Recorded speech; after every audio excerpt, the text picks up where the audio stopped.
নোয়াখালীর হাতিয়ায় জাতীয় নাগরিক পার্টির সিনিয়র যুগ্ম মুখ্য সমন্বয়ক আব্দুল হান্নান মাসুদের পথসভায় হামলার প্রতিবাদে রাজধানীতে বিক্ষোভ মিছিল করেছে দলটি। সোমবার রাতে রাজধানীর বাংলা মোটরে বিক্ষোভ মিছিল ও সমাবেশ করে এনসিপি।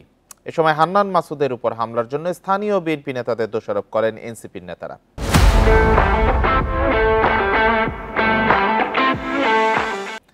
অভিযুক্তদের ২৪ ঘন্টার মধ্যে বিএনপি থেকে বহিষ্কার ও আইনগত ব্যবস্থা নেওয়ার দাবি জানান তারা।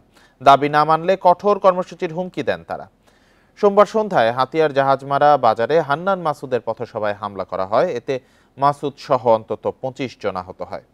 হামলাকারীদের গ্রেপ্তারের দাবিতে ঘটনার পরই হাতিয়ার জাহাজমারায় সড়কে অবস্থান কর্মসূচি পালন করে এনসিপির কর্মী সমর্থকেরা।